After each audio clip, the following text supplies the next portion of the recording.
In this clip, we will go over the mechanics for a typical fire strike.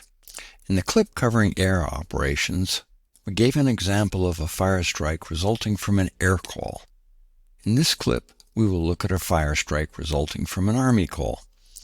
In this example, the Warsaw Pact player is activating the 27th Guards Motor Rifle Division. During his reconnaissance segment, he acquires the West German stack here. He wants to make a fire strike against the hex, so he places a strike target marker in it and makes a fire call. He decides that this will be an Army call, so he refers to the Warsaw Pact fire support chart, where he sees that when he makes an Army call for a fire strike, he can call up to 2 artillery units and 1 attack helicopter regiment. A full Warsaw Pact attack helicopter regiment can consist of up to 6 steps. However, checking his tracks card, the Warsaw Pact player sees that he has only 3 steps available. So he will enter an attack helicopter unit with just 3 steps. Referring back to the map, the Warsaw Pact player sees that he has available for supporting artillery his DAG, his multiple rocket launcher, and this unit from the Army Artillery Brigade. The Warsaw Pact player decides to reserve his DAG for possible defensive fire in the future. He definitely wants to fire his rocket artillery unit because it can only participate in strikes, and this is the strike segment, and he chooses to make the Army Artillery unit down here the 2nd artillery unit that he's going to call. So in sum, he has called 1 attack helicopter unit and 2 artillery units, the maximum amount allowed for an Army call. These units are now committed to the strike no matter what happens to the attack helicopter unit as it braves enemy flak fire. So next, he actually enters his attack helicopter unit from a friendly map edge, maneuvers it across the map along a path of any length, until it maneuvers to within 2 hexes, flak range, of an enemy unit. And in this case, because we're looking at the map edge here, he's actually going to maneuver the unit down here and then here, and now he's finally within flak range of the enemy. This requires him to rotate to his standoff range because he's now at 2 hexes from an enemy unit. He must pause here and take flak fire. The NATO player has 3 steps within range, which give him 1 flak point. The NATO player refers to his anti-aircraft table and rolls a die. He receives a 7. He adds his 1 flak point to this for a modified die roll of 8. The anti-aircraft table informs him that an 8 misses.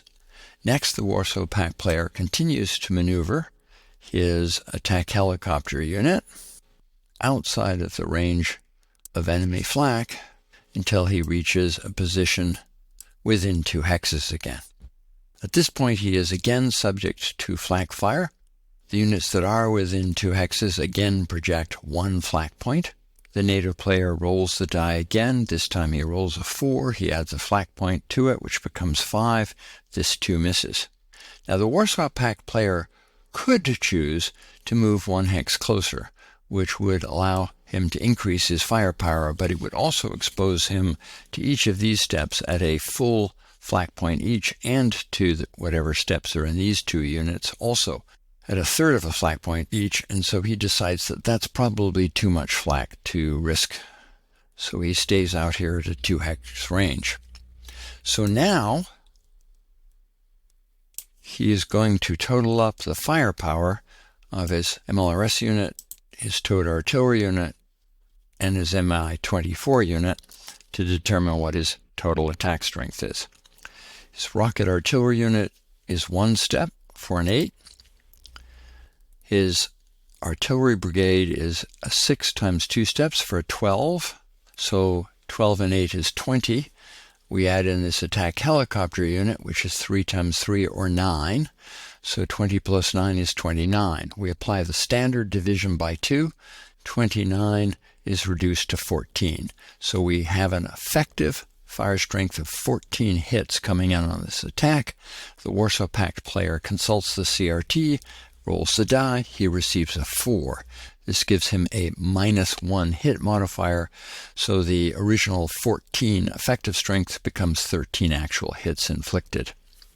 Unlike a fire combat, a fire strike always affects the unit in the hex with the weakest adjusted defense strength first. If 2 or more units tie for being the weakest units in the hex, the striking player gets to decide which steps die first. In this case, the martyr unit in the target hex is the weakest unit because this is a clear terrain hex, so it's defending with just 3 per step. The native player eliminates both of the martyr steps. This absorbs a total of 6 hits.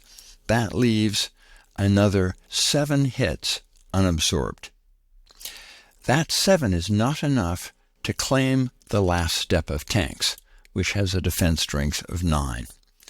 Had the Warsaw Pact player been lucky enough to roll a 7 or higher and added +1 to his 14, he would have gone up to 15, and this would have been sufficient to eliminate that last step of Leopard 2 tanks. Now we get to a special feature of fire strikes.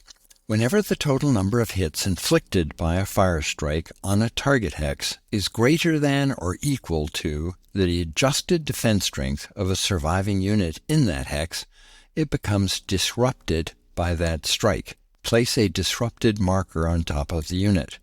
This determination is made for each surviving unit separately, so it is possible that some weaker surviving units will be disrupted, while other stronger units are not. Disruption has a lot of effects. The unit immediately flips to its used side, if not already there, meaning that it cannot move for the remainder of the turn. Its fire strength and flak strength are halved whilst it is disrupted, and it cannot retreat. A good many other effects also apply. For a complete list, please refer to case 23.3.1 in the rules. Disrupted markers are always removed during the reorganization phase at the end of each turn. The Warsaw Pact player now moves the attack helicopter unit back to the friendly map edge. So he is not required to retrace his steps, but in this case he does. He is technically subject to flak in this hex. However, no flak fire is actually executed because the flak attack here is not nearly enough to force a hit check and abort, which is the only result that would force the unit to take a hit check. Otherwise, any lesser result means that the unit would always pick the abort, and it's already heading back to base, so it's already aborting. So this unit would then be flown off the edge of the map, and the artillery units would all receive a fired marker, and that concludes the strike. It is worth adding a little postscript. Let's just say, for the sake of argument, that the Soviet player now moves on to make a strike against this hex here. In this case, it contains 2 tank steps and 1 martyr step. If the Warsaw Pact player were to inflict 6 hits with a fire strike on this hex, it would eliminate the martyr unit, leaving 3 steps unabsorbed, but the total of 6 hits would be insufficient to disrupt this tank. So the martyrs would be dead, but the tank would be absolutely unaffected.